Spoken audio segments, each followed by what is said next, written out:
الله نحمده ونستعينه ونستغفره ونؤمن به ونتوكل عليه ونعوذ بالله من شرور أنفسنا ومن سيئات أعمالنا من يهده الله فلا مضل له ومن يضلله فلا هادي له ونشهد أن لا إله إلا الله وحده لا شريك له ونشهد أن سيدنا وسندنا ومولانا محمدا عبده ورسوله اللهم صل على سيدنا ومولانا محمد النبي الأمي وعلى آله وأصحابه وبارك وسلم تسليما كثيرا أما بعد فأعوذ بالله من الشيطان الرجيم بسم الله الرحمن الرحيم شهر رمضان الذي أنزل فيه القرآن هدى للناس صدق الله العظيم وصدق رسوله النبي الكريم ونحن على ذلك لمن الشاهدين والشاكرين والحمد لله رب العالمين. محترم و مکرم حضرت مولانا فاروق الحسن صاحب، حضرت مولانا محمد اسجد صاحب اور تمام حضرات اہل اسلام، آج مدرسہ خالد بن ولید مظفر گڑھ میں اس مبارک محفل میں ہم سب کو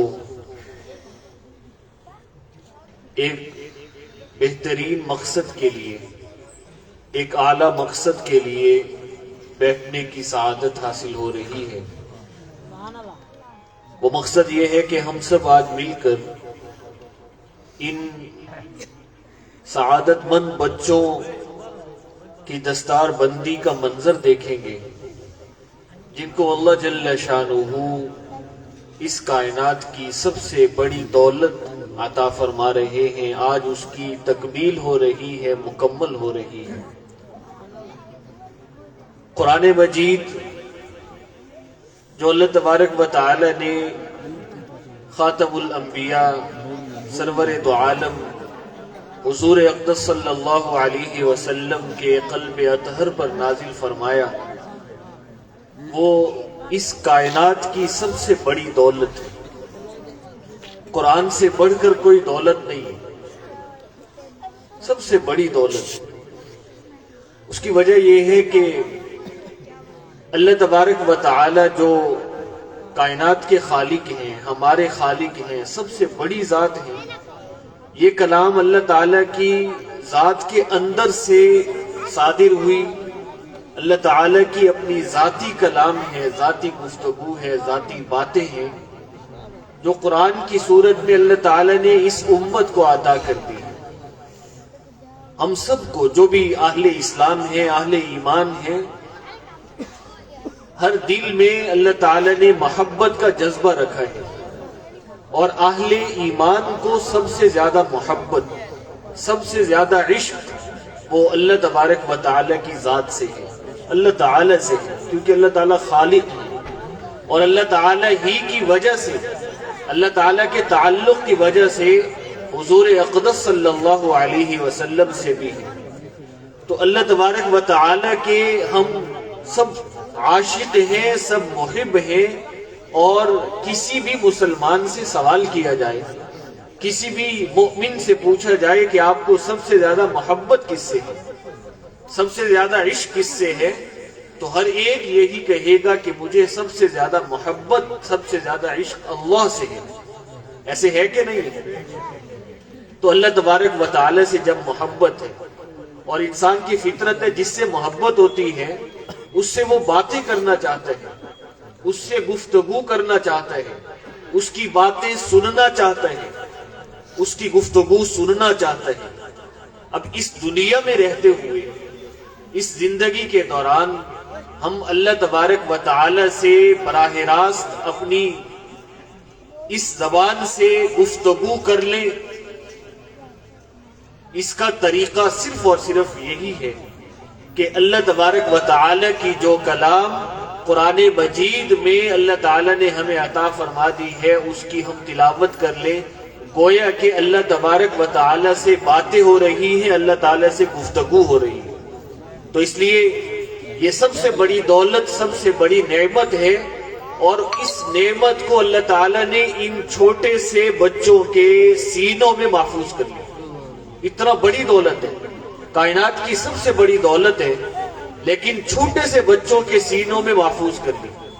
ہم آج چھوٹے سے بچوں کو اپنی موٹر سائیکل دینے کے لیے تیار نہیں ہوتے، کہیں نقصان نہ کر بیٹھے، اپنی گاڑی دینے کے لیے تیار نہیں ہوتے، کوئی دنیا کی عام سی چیز چھوٹے بچے کو دینے کے لیے تیار نہیں ہوتے، کہیں وہ اس کا نقصان نہ کر بیٹھے۔ قربان جائیے، اللہ تبارک و تعالی نے اس کائنات کی سب سے بڑی دولت ان چھوٹے سے بچوں کو عطا کر دی، اور عطا کیسے کی ہے؟ اللہ تعالیٰ نے ایک وعدہ کیا ہے، اِنَّا نَحْنُ نَزَّلْنَا الذِّكْرَ وَإِنَّا لَهُ لَحَافِظُونَ۔ یہ قرآن مجید جو حضور اقدس صلی اللہ علیہ وسلم کو اللہ تعالیٰ نے عطا فرمائی،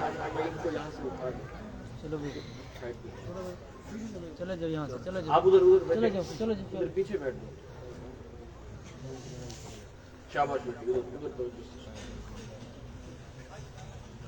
اللہ تبارک و تعالی نے یہ وعدہ فرمایا کہ میں آپ کو اس امت کو جو دولت دے رہا ہوں قرآن کی صورت میں، اس کی حفاظت میں خود کروں گا۔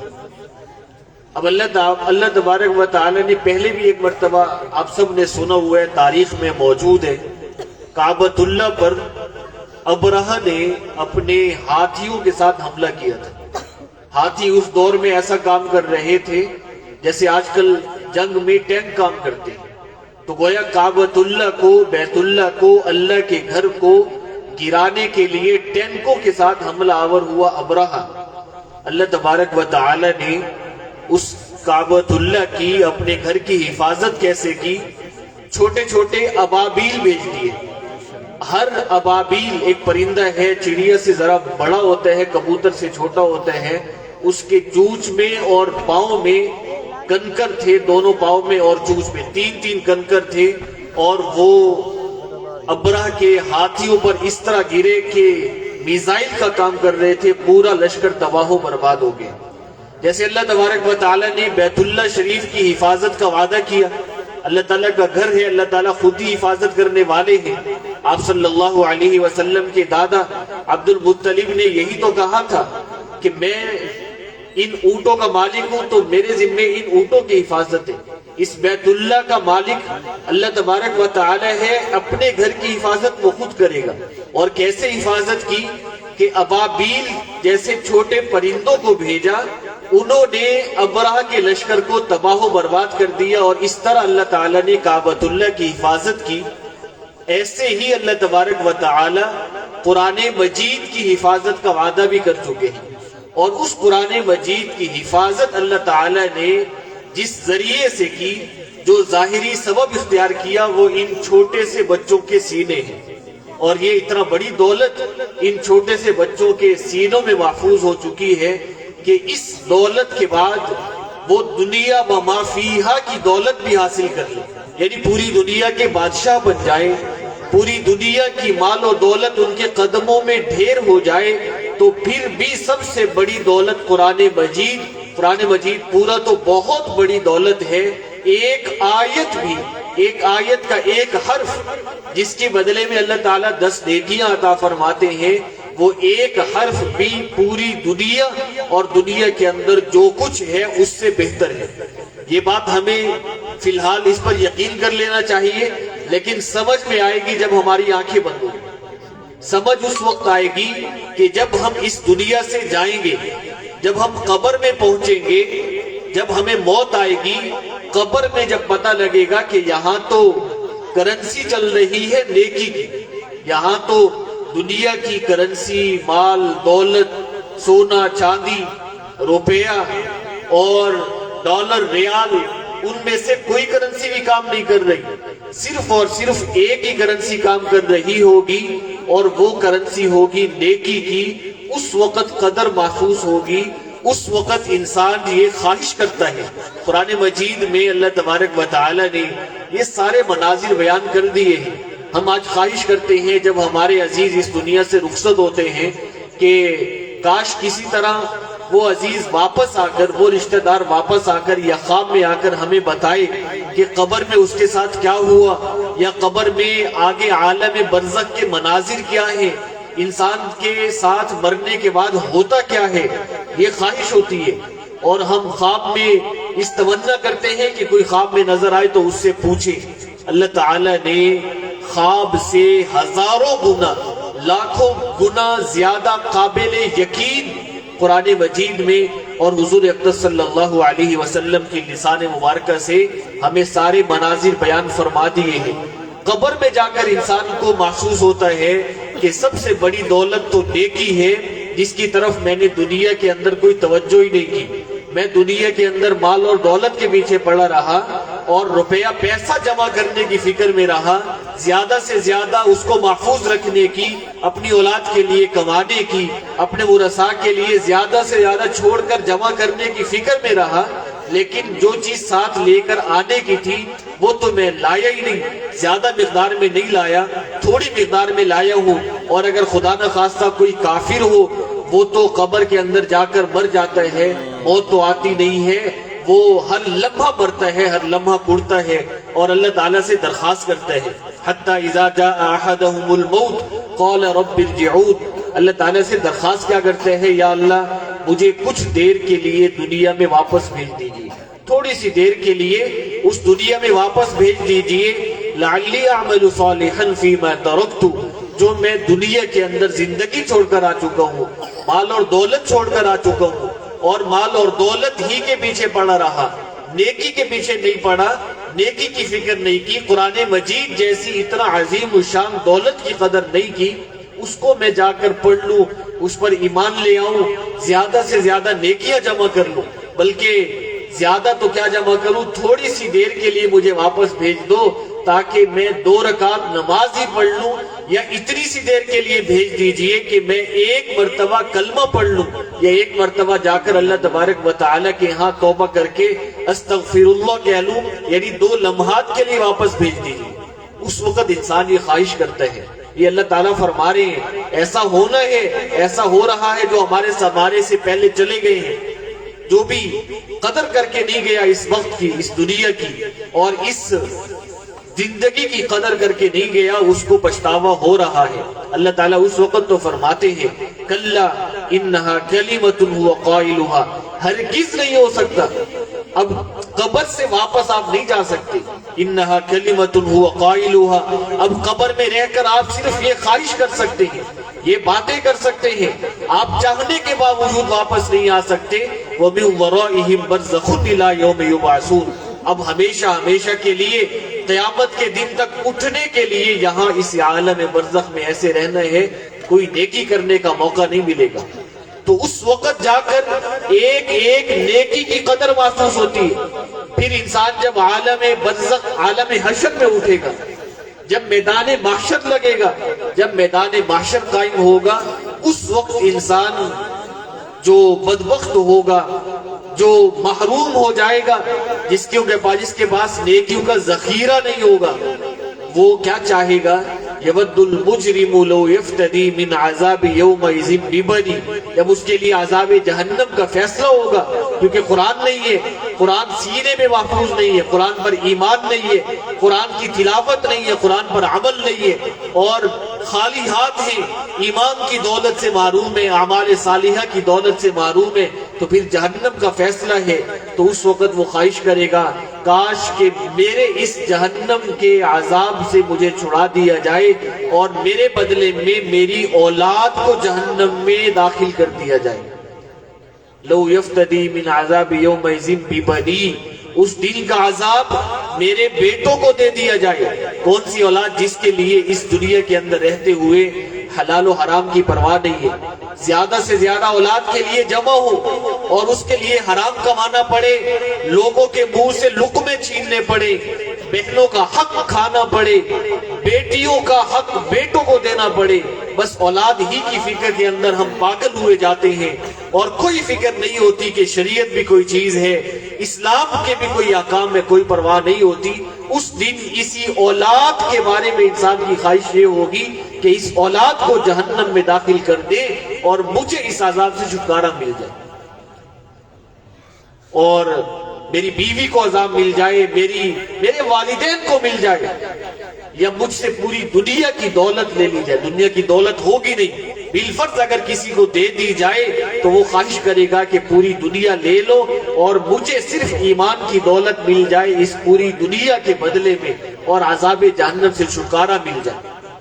معلوم ہوتا ہے کہ ایک نیکی بھی پوری دنیا و ما فیہا سے بہتر ہے، اور اللہ تبارک و تعالی نے ان بچوں کو جو دولت عطا کر دی ہے قرآن مجید کی، اور اس قرآن کی دولت حاصل کرنے کے بعد یہ نیکیوں کے اتنے بڑے ذخائر جمع کرنے والے ہیں، اتنے بڑے مواد جمع کرنے والے ہیں کہ قیامت کے دن اللہ تبارک و تعالی انہیں جس منظر کے ساتھ اٹھائیں گے، اگر یہ عالم بھی اور عمل بھی ان کے اندر آ گیا تو علم کی دولت اور عمل کی دولت اور قرآن مجید کی دولت کے ساتھ اللہ تبارک و تعالی قیامت کے دن انہیں کیا عطا فرمانے والے ہیں۔ ہمیں حضور اکرم صلی اللہ علیہ وسلم نے بتایا، حضور صلی اللہ علیہ وسلم نے فرمایا کہ اللہ تبارک و تعالی انہیں فرمائیں گے کہ جنت کے درجات پر چڑھتے جاؤ، قرآن مجید کی تلاوت کرتے جاؤ۔ اور آپ جانتے ہیں قرآن مجید میں 6666 آیات ہیں، 6666 آیات ہیں۔ ہر ایک آیت پڑھے گا جنت کا ایک درجہ بلند ہوگا، یعنی اس اعتبار سے اس کے درجات کتنے بن جائیں گے؟ 6666 درجات بلند ہوگا۔ حافظ قرآن عام جنتی سے 6666 درجات بلند ہوگا۔ اور حدیث میں آتا ہے، آگے کیا فرمایا، بڑی عجیب و غریب بات ہے، حضور صلی اللہ علیہ وسلم نے فرمایا کہ جب اس کے درجات مکمل ہوں گے، جب وہ آخری آیت پڑھ لے گا، درجات مکمل ہوں گے، اس کے بعد وہ ایک محل میں داخل ہوگا۔ جب اس محل میں پہنچے گا تو اسے معلوم ہوگا، وہ دیکھے گا کہ ایسے محل میں داخل ہو چکا ہے جس کے 7000 دروازے ہیں، ایسے محل میں داخل ہو چکا ہے جس کے 7000 دروازے ہیں، اور ہر دروازے کے پیچھے ایک پوری دنیا آباد ہے۔ وہ جا کر ایک جگہ بیٹھے گا، تخت اس کے سامنے منتظر ہوگا، اور یہ میں حدیث کا منظر بیان کر رہا ہوں، سارے خدام اس کے منتظر ہوں گے، یطوف علیہم ولدان مخلدون، وہ نوکر، وہ خدام، خادم اس کی خدمت میں حاضر ہوں گے، تخت پر اسے بٹھائیں گے، وہ بیٹھا ہوا ہوگا کہ اتنی دیر میں ایک دروازے سے دستک ہوگی، دروازے سے دستک ہوگی، وہ ایک خادم کو بھیجے گا کہ جاؤ دیکھو دروازہ کھولو۔ جب وہ خادم دروازہ کھولے گا، حافظ کی بات ہو رہی ہے، جب وہ خادم دروازہ کھولے گا تو اس دروازے کے پیچھے 70,000 فرشتے اپنی ہاتھوں میں ڈشیں لے کر کھڑے ہوئے ہوں گے، اور وہ چوک در چوک اندر داخل ہونا شروع ہوں گے۔ ہر فرشتے کی زبان پر الفاظ کیا ہوں گے؟ سلام علیکم بما صبرتم فنعم عقبی الدار۔ اے حافظ صاحب، اللہ تبارک و تعالی کی طرف سے آپ پر ہمیشہ کے لیے سلامتی ہو، بما صبرتم، کیونکہ دنیا کے اندر تم نے قرآن مجید کے سیکھنے میں صبر کیا، قرآن مجید پر عمل کرنے میں صبر سے کام لیا، گناہوں سے بچنے میں صبر سے کام لیا۔ اللہ تبارک و تعالی کی طرف سے اگر آزمائش بھی آئی، دنیا کی کمی ہوئی، مال اور دولت کی اگر کمی ہوئی، تو اس پر تم نے صبر سے کام لیا۔ اس محنت کی وجہ سے، اس مجاہدے اور مشقت کی وجہ سے جو تم دنیا کے اندر برداشت کر کے آ چکے ہو، آج اللہ تبارک و تعالیٰ کی طرف سے آپ کے لیے سلامتی ہو، اور یہ جو ہم اپنے ہاتھوں میں اپنے آپ کے لیے ہدایہ لائے ہیں، یہ اللہ تبارک و تعالیٰ نے آپ کے لیے بھیجے۔ وہ خدام کو کہے گا، وہ سارے ہدایہ لے کر وہ اس کی مقررہ جگہوں پر رکھ دیں گے، اور یہ کہے گا کہ ہم کچھ دیر کے بعد دیکھتے ہیں۔ ابھی وہ مزید وہاں بیٹھا ہوا ہوگا کہ اتنی دیر میں ایک اور دروازے سے دستک ہوگی، وہ خادم کو بھیجے گا، خادم جب دروازہ کھولے گا تو پیچھے 1,40,000 فرشتے منتظر ہوں گے۔ پھر وہ داخل ہوں گے، ان کے ہاتھ میں اسی طرح ہدایہ ہوں گے۔ حدیث میں آتا ہے حضور اکرم صلی اللہ علیہ وسلم نے ارشاد فرمایا کہ 7,000 دروازے ہیں اس محل سے، یکے بعد دیگرے ہر محل سے اس طرح فرشتے آئیں گے، اور ہر دروازے سے آنے والے فرشتوں کی تعداد پہلے دروازے سے آنے والوں سے 2 گنا ہوگی، یعنی کروڑوں فرشتے اس کی خدمت میں آئیں گے، اور ہر ایک کے ہاتھ میں خود اللہ تبارک و تعالیٰ کی طرف سے بھیجے ہوئے ہدایہ ہوں گے۔ یہ اللہ تبارک و تعالیٰ حافظ قرآن کو انعام دے رہے ہیں۔ کیوں؟ اس لیے کہ اس نے دنیا کے اندر اللہ تبارک و تعالیٰ کی بھیجی ہوئی اس کلام کو اپنے سینے میں محفوظ کیا، اور اس طرح اس نے اللہ تبارک و تعالیٰ کا جو اللہ تعالیٰ کا انسانیت سے وعدہ تھا، اس وعدے کے نبھانے میں وہ ذریعہ بنا، اس وعدے کے نبھانے میں اس نے کردار ادا کیا۔ جیسے حضور اکرم صلی اللہ علیہ وسلم کے سینہ اقدس پہ مکمل قرآن مجید محفوظ تھا، آپ صلی اللہ علیہ وسلم کے صحابہ کرام کے سینوں میں مکمل قرآن مجید محفوظ تھا۔ جیسے صحابہ کرام قرآن مجید کے محافظ تھے، ایسے ہی یہ بچے بھی قرآن مجید کے محافظ بن کر ان کی مشابہت حضور کے صحابہ کے ساتھ بھی ہو چکی ہے۔ معمولی بات نہیں ہے، بعض لوگوں کی مشابہت، بعض تعلیم یافتہ لوگوں کی مشابہت وہ دنیا داروں کے ساتھ ہوتی ہے، لیکن یہ ایک ایسی تعلیم حاصل کر چکے ہیں کہ ان کی مشابہت ابو بکر صدیق کے ساتھ ہو چکی ہے، حضرت عمر فاروق کے ساتھ، حضرت عثمان، حضرت علی کے ساتھ ہو چکی ہے۔ اس لیے آپ صلی اللہ علیہ وسلم نے ان بچوں کے بارے میں فرمایا کہ اشراف امتی حملۃ القرآن، میری امت کا وی آئی پی طبقہ، جس کو آج کل بڑی اہمیت دی جاتی ہے اور بعض لوگوں کو وی آئی پی سمجھا جاتا ہے کہ یہ بہت معزز ہے، اور جو معاشرے کے اندر ہم جن کو وی آئی پی قرار دیتے ہیں وہ ہمارے وی آئی پی قرار دیے ہوئے ہیں۔ بعض کو حکومت نے کہا ہوا ہے کہ یہ وی آئی پی ہیں، بعض کو ایک بستی کے لوگوں نے وی آئی پی بنایا ہوا ہے، کسی کو شہریوں نے وی آئی پی بنایا ہوا ہے۔ یہ ایسے وی آئی پی ہیں کہ اس کو ہم اور آپ نے نہیں، اس کائنات کے سردار سرور دو عالم صلی اللہ علیہ وسلم نے وی آئی پی بنا دیا ہے۔ آپ نے فرمایا کہ میری امت کا سب سے معزز طبقہ، سب سے اونچی شان والا، سب سے بڑے مقام والا طبقہ اشراف امتی حملۃ القرآن یہ ہے کہ جن کے سینے میں اللہ تعالیٰ نے قرآن مجید محفوظ کر دیا، اور قرآن مجید محفوظ کر کے انہوں نے اتنا بڑی عبادت کی ہے کہ ان کے واسطے سے یہ قرآن مجید آگے پہنچے گا۔ جیسے ہم تک جو قرآن مجید آج پہنچا ہے وہ ان حفاظ کی برکت سے ہے کہ جو ہم سے پہلے آ کر گزر چکے ہیں، ہم سے پہلے آ کر عالم آخرت کی طرف چلے گئے ہیں، جن کی زندگی ختم ہو گئی ہے۔ لیکن اندازہ کیجئے کہ آج قرآن مجید محفوظ ہے، پوری انسانیت قرآن مجید کی تلاوت کر رہی ہے، تو کیا خیال ہے قرآن مجید کی تلاوت جو ہم اور آپ کرتے ہیں، ہماری اور آپ کی تلاوت سے جو ثواب ملتا ہے، کیا اس میں ان حفاظ کا جو ہم سے پہلے گزر چکے ہیں، جنہوں نے ہم تک یہ قرآن مجید پہنچایا ہے، جنہوں نے ہمارے آباء و اجداد کو، ہمارے اساتذہ کو قرآن مجید پڑھایا، انہیں بھی اس کی ہر ایک آیت کا، ہر ایک حرف کا قرآن مجید کی اس نیکی کی صورت میں حصہ مل رہا ہے۔ وہ خود چلے گئے ہیں، وہ قبر میں پہنچ چکے ہیں، لیکن ان تک ان کی نیکیاں پہنچ رہی ہیں۔ وہ لوگ بہت خوش قسمت ہوتے ہیں، وہ بہت ہی سعادت مند ہوتے ہیں کہ جن کا زندگی کا سفر مکمل ہو جاتا ہے۔ چلے جاتے ہیں، قبر میں پہنچ جاتے ہیں، لیکن ان کی نیکیاں بند نہیں ہوتی۔ حضور اکرم صلی اللہ علیہ وسلم نے ارشاد فرمایا کہ انسان جب مر جاتا ہے تو اس کا عمل ختم ہو جاتا ہے، پھر وہ چاہنے کے باوجود عمل نہیں کر سکتا۔ جیسے میں نے ابھی قرآن مجید کی آیت عرض کی، وہ خواہش کرتے ہیں کہ واپس بھیج دیا جائے، لیکن دنیا میں اسے واپس بھیجا نہیں جاتا۔ ایک مرتبہ حضرت عبداللہ ابن عمر رضی اللہ تعالی عنہ تشریف لے جا رہے تھے، چلتے چلتے وہ سواری سے اترتے ہیں اور اتر کر نماز پڑھنا شروع کر دیتے ہیں۔ پھر 2 رکعت نماز پڑھی اور پھر سفر شروع ہو گیا۔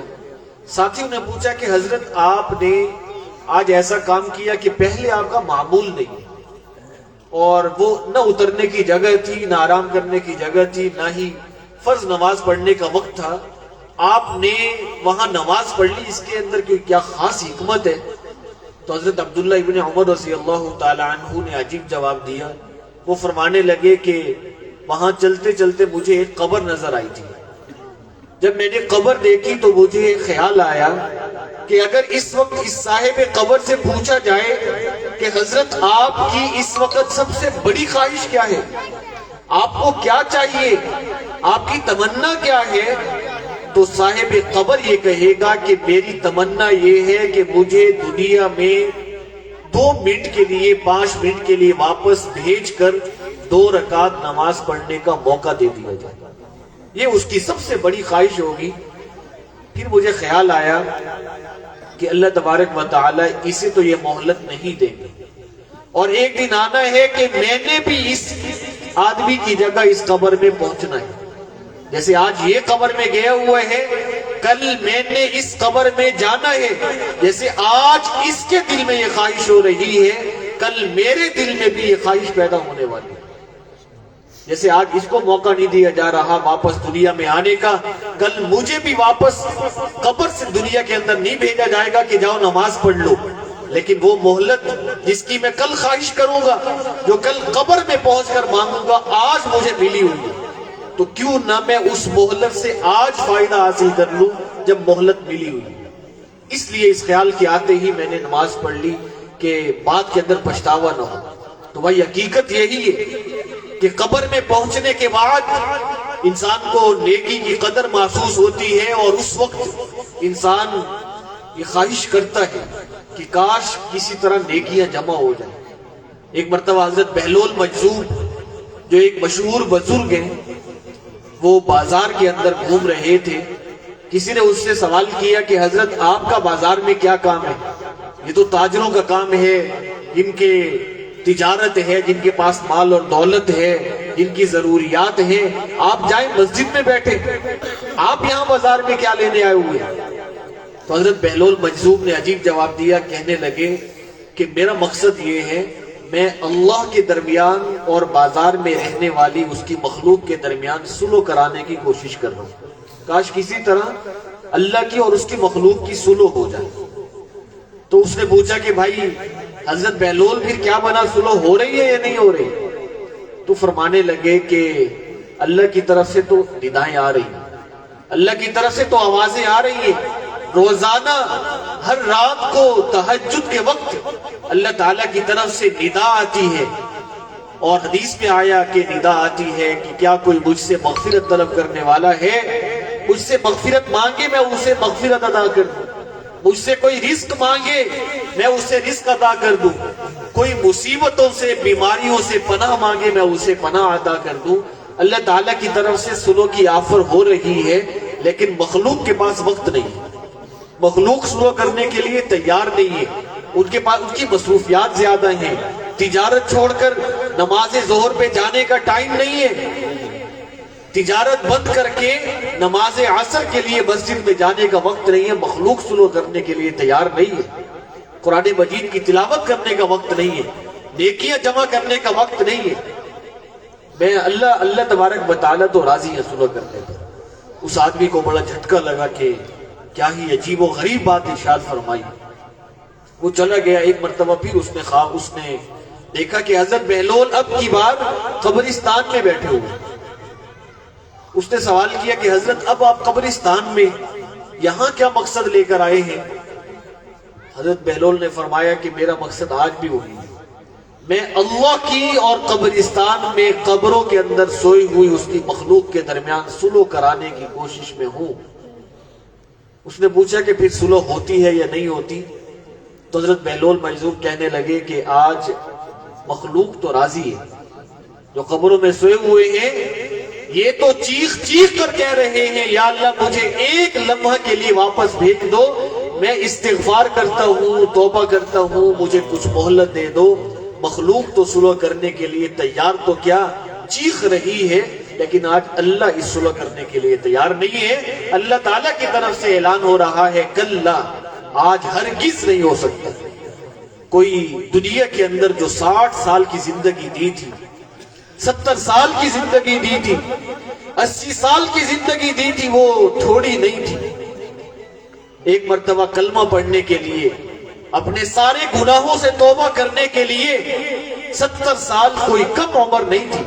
حضور صلی اللہ علیہ وسلم فرماتے ہیں کہ جس کو اللہ تعالیٰ نے 60 سال کی زندگی عطا کر دی، اس کے لیے کوئی عذر باقی نہیں چھوڑا، اس کے لیے کوئی معذرت نہیں۔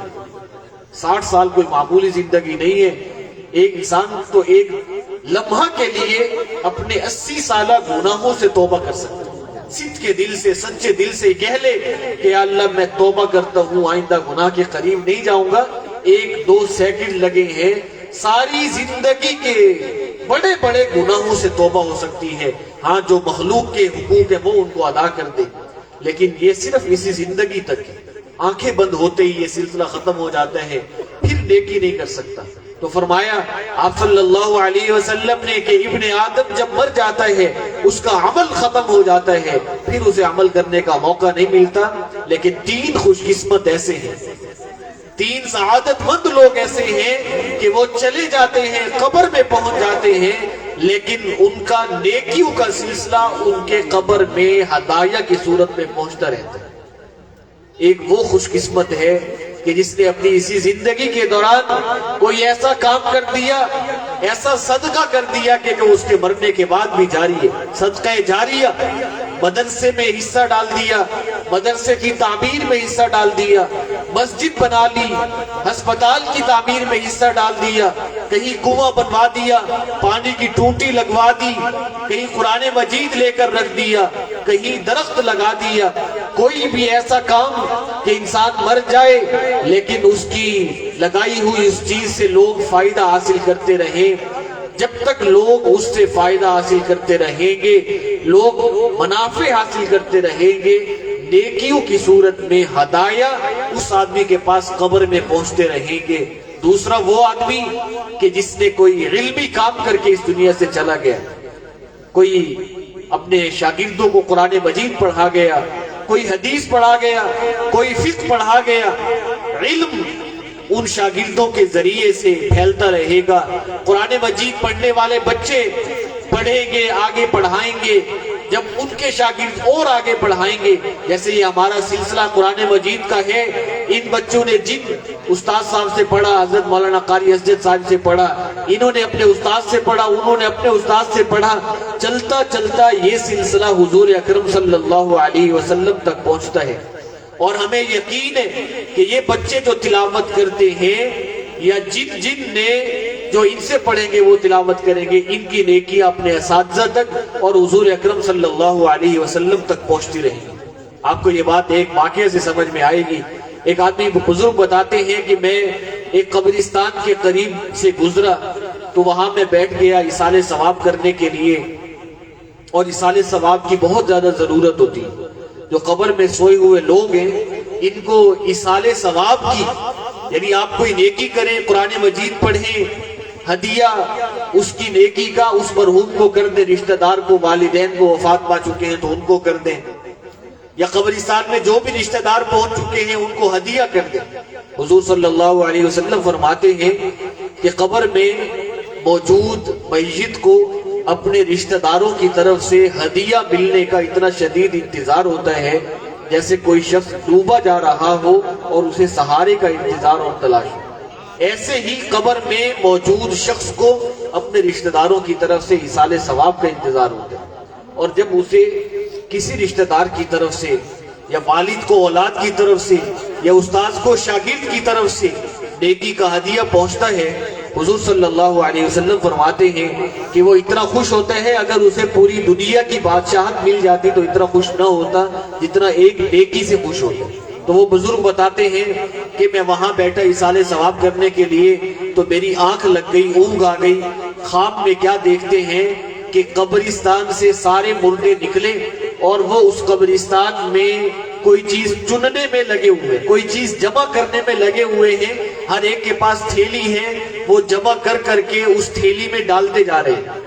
ایک آدمی ہے جو بڑے اطمینان سے سکون سے بیٹھے ہوئے ہیں، وہ جمع نہیں کر رہا، تو اس نے اس آدمی سے جا کر پوچھا کہ بھائی یہ لوگ کیا جمع کر رہے ہیں اور آپ جمع نہیں کر رہے، اس کی کیا وجہ ہے؟ تو اس آدمی نے بتایا کہ یہ آدمی جو لوگ یہاں سے گزرتے ہیں ایصال ثواب کر دیتے ہیں، کوئی سورہ الاخلاص پڑھتا ہے، کوئی سورہ فاتحہ پڑھتا ہے اور وہ ایصال ثواب کرتے ہیں، تو وہ سب کا سب ثواب ان کے پاس پہنچتے ہیں، تو ہر ایک اپنے اپنے حصے کا ثواب جمع کر رہا ہے۔ اس نے پوچھا کہ آپ کو بھی تو ضرورت ہے، آپ بھی تو مر گئے ہیں، آپ کو بھی تو عالم برزخ میں ثواب کی ضرورت ہے، آپ کیوں جمع نہیں کر رہے؟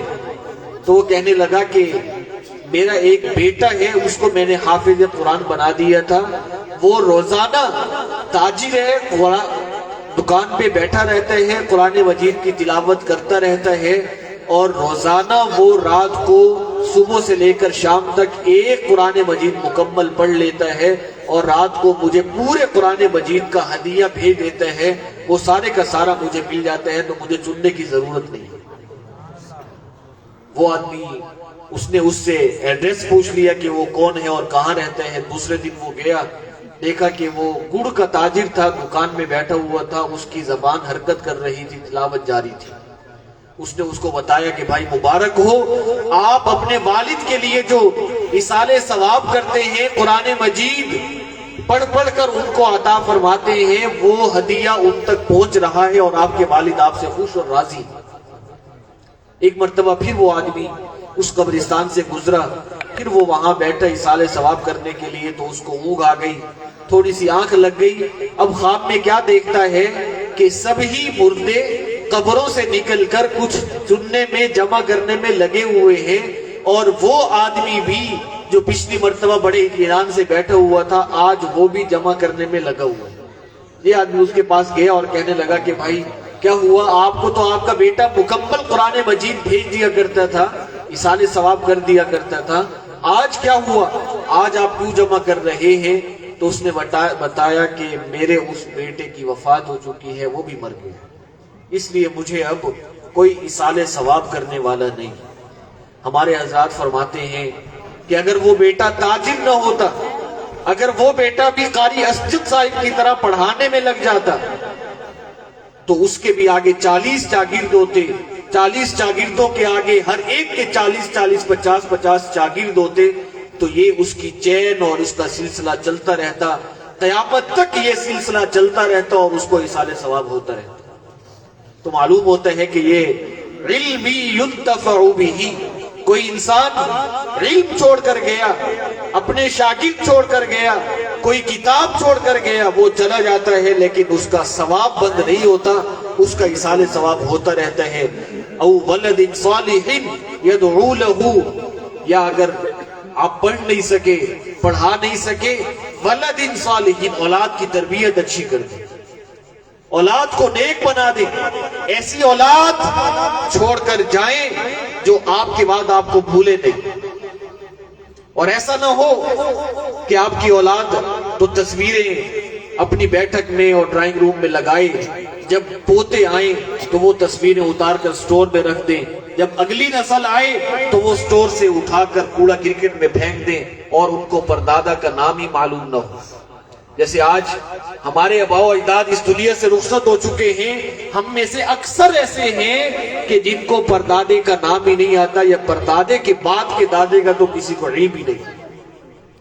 ایک وقت جو ہمارے آباء و اجداد پر آ چکا ہے، ہم پر بھی آنے والا ہے۔ 1 صدی کے بعد، 2 صدی کے بعد ہمارا بھی نام و نشان اس دنیا سے ختم ہونے والا ہے، اور یہ وقت جو آج ملا ہوئے ہے پھر کبھی واپس نہیں آنا۔ اللہ تبارک و تعالی ہمیں ایک اور عظیم الشان مہینہ رمضان المبارک کی صورت میں عطا فرما رہے ہیں. ایک موقع اور مل رہا ہے. رمضان المبارک عام مہینوں کی طرح ہرگز نہیں ہے. یہ رجب اور شعبان کی طرح نہیں ہے. یہ شوال اور ذوالقعدہ کی طرح نہیں ہے. رمضان المبارک رمضان ہے. حضور صلی اللہ علیہ وسلم نے فرمایا کہ جب رمضان آتا ہے تو اللہ تبارک و تعالی آسمانوں کے دروازے کھول دیتے ہیں, جہنم کے دروازے بند کر دیتے ہیں. آسمان سے رحمت کی مسلسل موسلادھار بارشیں ہوتی رہتی ہیں. اور حضور صلی اللہ علیہ وسلم نے یہ بھی فرمایا کہ رمضان المبارک میں کوئی آدمی ایک سجدہ کرتا ہے تو اللہ تعالیٰ اسے 1500 سجدے کرنے کا ثواب عطا فرماتے ہیں. اور رمضان المبارک میں عام دنوں میں تو اصول کیا ہے؟ حضور نے فرمایا کہ کوئی آدمی اگر ایک حرف کی تلاوت کرتا ہے قرآن مجید کی تو اللہ تعالیٰ اسے 10 نیکیاں عطا فرماتے ہیں. رمضان المبارک میں باوضو ہو کر مسجد میں جا کر, وضو بھی مسواک کے ساتھ کیا ہو, مسجد میں جا کر نماز کی نیت باندھ لیں اور اس میں سورہ فاتحہ پڑھیں. سورہ فاتحہ میں سینکڑوں حروف ہیں, پھر سورت اور ملا لیں تو ایک ہی رکعت میں سینکڑوں حروف کی تلاوت ہو گئی. ایک حرف کے بدلے میں یعنی الحمدللہ یہ پڑھا تو عید نے شروع میں حمزہ پڑھا یہ ایک حرف ہے اور اس سے لام ملا رہی ہے, یہ 2 حرف. تو صرف جب آپ نے پڑھا اللہ تبارک و تعالیٰ کتنا ثواب عطا فرمائیں گے؟ 10 نیکیاں نہیں, 3,64,000 نیکیاں عطا فرمائیں گے. یہ رمضان المبارک کا پیکیج ہے. عام دنوں میں یہ نہیں ہوتا, اور یہ پیکیج ہمیں اللہ تبارک و تعالیٰ پھر عطا فرما رہے ہیں. اور ہمارے بھائی ابھی فرما رہے تھے کہ قرآن مجید کو ایک مرتبہ مکمل پڑھ لے, خود بھی پڑھ لے اور ساتھ ساتھ تراویح میں ایک مرتبہ سن بھی لے. حافظ جو قرآن مجید سنائیں گے تراویح میں آپ اس کو سن لیں, کیا ملے گا؟ قرآن مجید مکمل پڑھنے والے حافظ کو بھی اور سننے والے ہر ایک مقتدی کو اللہ تبارک و تعالی کتنا نیکی عطا فرمائیں گے. ہمارے حضرت والد صاحب رحمت اللہ علیہ فرمایا کرتے تھے ان نیکیوں کی تعداد کیا ہے؟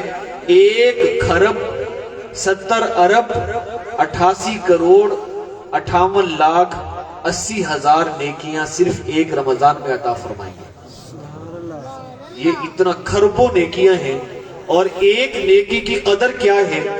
ایک نیکی کے بدلے میں انسان قیامت کے دن, جیسے میں نے عرض کیا قرآن مجید میں بھی آیا کہ وہ خواہش کرے گا مجھ سے پوری دنیا کی دولت لے لیں, صرف ایک نیکی عطا فرما دیں. بات عرض کر کے ختم کرتا ہوں. حدیث میں آتا ہے کہ قیامت کے دن ایک آدمی ایسا بھی آئے گا جب اس کے اعمال کا وزن ہوگا تو نیکیاں اور برائیاں ان دونوں کا وزن برابر ہو جائے گا. اب اللہ تعالیٰ اسے کہیں گے کہ بھائی جاؤ کہیں سے ایک نیکی لے کر آؤ تاکہ نیکیوں کا وزن زیادہ ہو اور تمہاری مغفرت کا فیصلہ ہو جائے, فی الحال تو تمہارا معاملہ لٹکا ہوا ہے. تو وہ جب یہ سنے گا تو بڑا خوش ہوگا کہ بھائی ایک ہی تو نیکی ہے, ایک چھوٹی سی نیکی تو مجھے کہیں سے بھی مل سکتی ہے. تو سب سے پہلے تو وہ اپنے دور کے دوستوں کے ساتھ جائے گا, دوستوں کے پاس جائے گا جن سے بڑا دور کا تعلق ہوگا, اور ان سے جا کر یہ کہے گا کہ بھائی میرا معاملہ لٹک گیا ہے, میری برائیاں اور نیکیاں برابر ہو چکی ہیں, مجھے صرف اور صرف آپ کی بے شمار نیکیوں میں سے ایک نیکی چاہیے تاکہ میرا تو معاملہ صاف ہو اور میں جنت میں داخل ہو جاؤں, جہنم سے بچ جاؤں. تو جب وہ دوست سے بڑے مطمئن ہو کر یہ کہے گا تو دوست سوچے گا کہ جب اس کے اتنے نیکیاں ہونے کے باوجود اس کا معاملہ پھنس گیا ہے تو پتہ نہیں میرا کیا بنتا ہے.